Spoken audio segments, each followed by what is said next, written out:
So now that we have our hamburger bun, and it's got nothing around it, it's time to bring in the other pieces of the hamburger, right? So maybe the next thing you do is you put on, a hamburger. So what I'm going to do is I'm going to go to the web and I'm going to search for an image and I'm going to put in hamburger patty. All right, so searching for that image. Now, I again want this top-down view. All right, so I see one right here that's perfect. It's a top-down view sitting on there, so I'm gonna go ahead and select that one. Again, I'm gonna go into the full image, so I'm gonna right-click, open the image in a new tab, and I'm going to copy that image.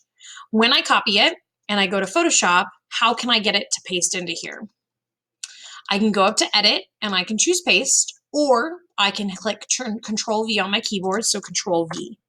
You'll see that the second you hit Control V, it will create another layer with just this hamburger patty, which is pretty cool. I mean, if you think about it, now we've got everything separated onto layers and they're not, commingling essentially. But it's a little too big, like it's too zoomed in. The resolution of this is higher. So what I'm going to need to do is I'm going to need to transform this picture. So I want you to pause the video here and see if you can figure out how to get in transform mode to be able to size this photo down so that we can get it on the hamburger bun.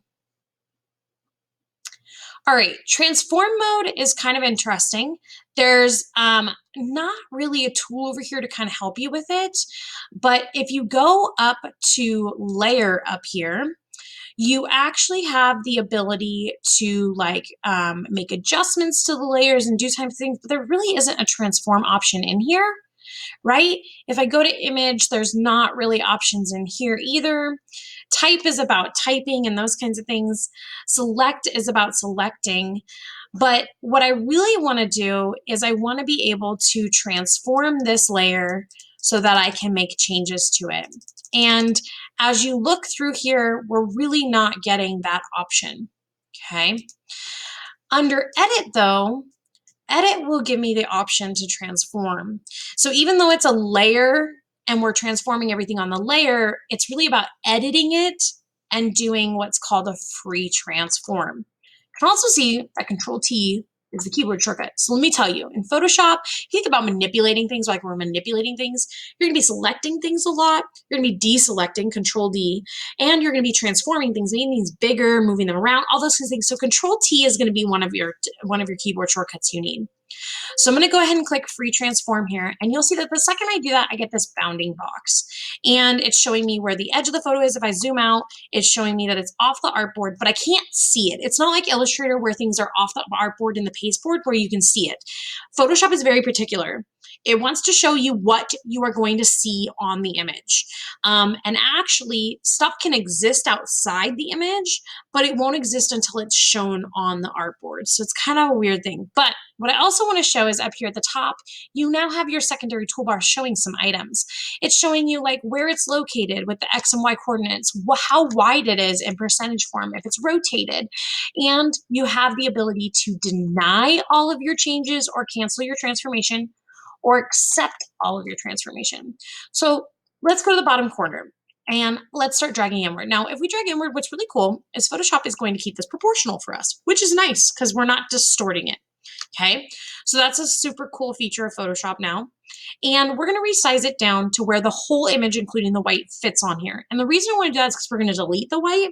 And if any of it is sitting outside this pasteboard, it's still going to exist. And that's really annoying. So if I didn't want my changes, I could hit this cancel button or escape on my keyboard, and it would take me back to what I had. So if I was like, oh, no, I don't want to do any of that, I can close out of it, right?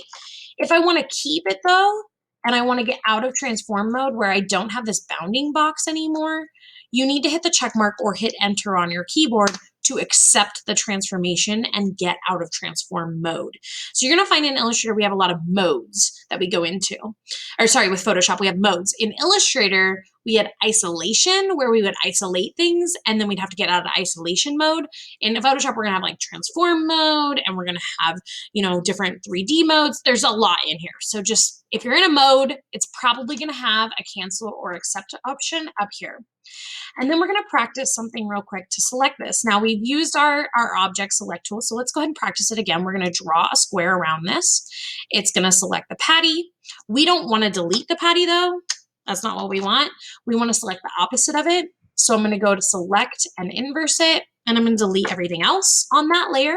Notice it didn't delete the bun. Notice it didn't delete the background because I'm only clicked on layer 2 and the patty is all that exists on layer 2.